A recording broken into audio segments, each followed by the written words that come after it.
네, 안녕하세요 여러분. 오늘은 테이퍼링과 금리 인상 시점에 대해서 한번 알아보도록 하겠습니다. 뭐 어떤 때는 한다, 어떤 때는 안 한다. 이게 도대체 하는 거야, 마는 거야 하고 좀 불확실성이 커지고 있죠. 그래서 우리가 이걸 좀 기준을 정확히 잡고 가야 돼요. 그러면 무엇을 기준으로 할 것이냐? 기준은 두 가지입니다. 미국의 실업률 그리고 물가 상승률을 보면은 언제 테이퍼링과 금리 인상이 들어갈지 예측을 할 수 있습니다. 뭐 12월부터 테이퍼링에 들어가서 뭐 1년 안에 이제 자산 매입 축소가 중단이 될 것이다 라고 이야기를 하고 있습니다. 뭐 이거는 약간 변경이 될 수 있는데 변경이 되면은 또 제가 그때 영상을 만들어서 업로드 해드리도록 하겠습니다.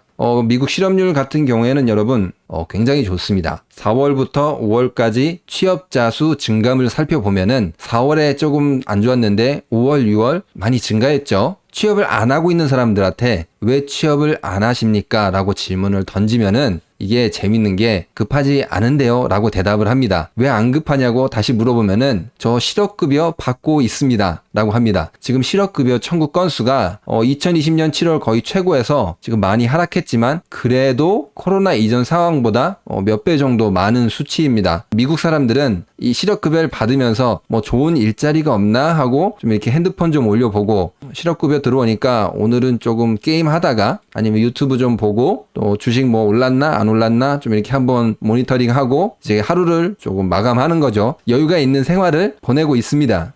실제로 미국 지금 일자리 상황을 보면은 2020년 초반에 구인 비율이 확 줄었습니다. 망했으니까 사람 안 뽑아요. 뭐 이렇게 된 거죠. 그런데 이제 코로나 이후에 바로 뭐 증가했고 회복을 넘어서 이제 천장을 뚫었습니다. 사람이 없어요 하고 여기저기서 난리가 난 것이죠.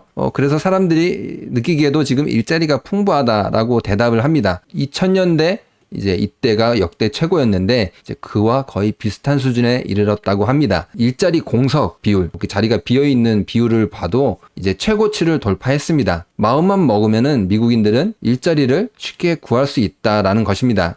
이거는 조금 많이 부러운 상황입니다. 놀고 먹으면서도 일자리가 널려 있다라는 것입니다. 그러면 언제쯤 이 일자리 상황이 개선돼서 테이퍼링이 진행될 것이냐? 구인 광고가 증감률이 7월에서 8월 들어올 때 갑자기 급락을 했습니다. 이게 구인 광고가 왜 급락을 했냐? 이제 사람들이 어느 정도 일자리를 찾아서 그 광고가 내려왔다는 것입니다. 그러니까 전에 막 올려놨다가 사람들 좀 오세요 했는데 그럼 나 갈게 하니까 이제 내리게 된 것이죠. 이제 그 비율이 높아져가지고 이 8월에 갑자기 내려갔다고 합니다. 사람들이 서서히 일자리로 가고 있다. 이 미국 사정을 조금 자세히 들여다보면은 이 9월에 새 학기가 시작한다고 하더라고요. 또 자녀들을 이제 맡기고 학교에 맡기고 뭐 돌봄 서비스 같은 거 이런 것에 맡기고 이제 돈 벌러 나가기에 편한 어떤 상황이 된 것이죠. 그래서 9월에는 더 많은 사람들이 일자리로 나가게 될 것이다 라고 예측을 하고 있습니다. 그럼 언제쯤 완전하게 이제 제자리로 돌아올 것이냐? 이게 한 1년에서 한 3년 정도 갈 수 있다고 합니다. 이 왼쪽 그래프를 보면은 이제 과거 위기가 왔을 때 사람들이 다시 재취업하고 일자리가 정상적으로 돌아오는 기간을 살펴보면은 3년에서 한 7년 정도 걸린다고 합니다.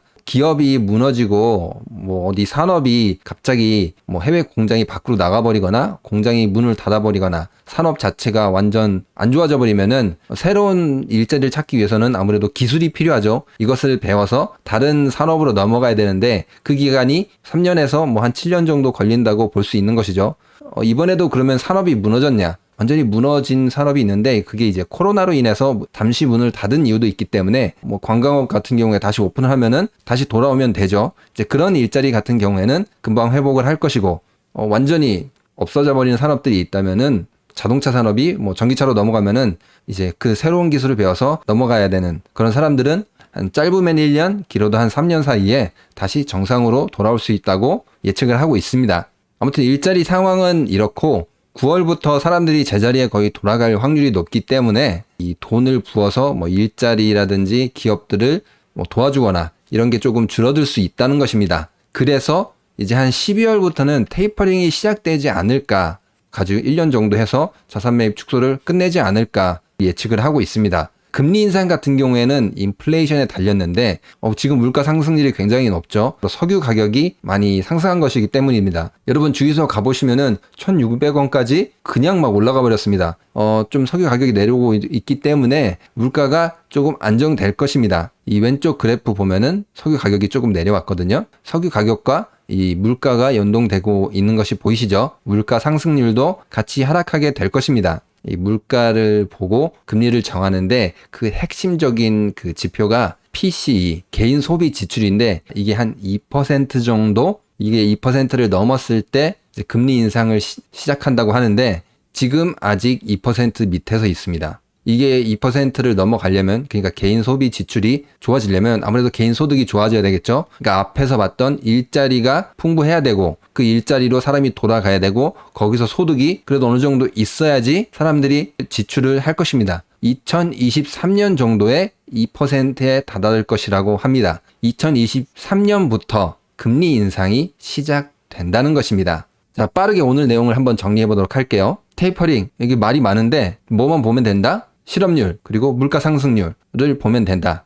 지금 미국 일자리 좋아지고 있다. 사람들 실업급여 받으면서 놀고 있다. 이제 슬슬 제자리로 돌아가고 있다. 그래서 9월 이후에 다시 지표를 보고 어느 정도 방향이 잡히면은 12월 혹은 내년 초부터 테이퍼링이 시작될 수 있다. 그리고 금리 인상 같은 경우에는 물가 상승률이 중요한데 개인 소비 지출을 기준으로 봤을 때 2%가 넘어야 된다. 하지만 지금은 2% 밑에 있기 때문에 아직 금리를 인상하기 어렵다. 아직 시간이 많이 남았다. 이제 그거를 여러분들이 알아두시고 어느 정도 시장에 대응하셨으면 좋을 것 같습니다. 일정이 바뀌거나 또 중간에 뭐 실업률이라든지 물가 상승률이 변하게 되면은 제가 또 영상을 만들어서 올려드리도록 하겠습니다. 구독과 좋아요, 알림 설정, 그리고 응원의 댓글까지 부탁드리겠습니다. 감사합니다.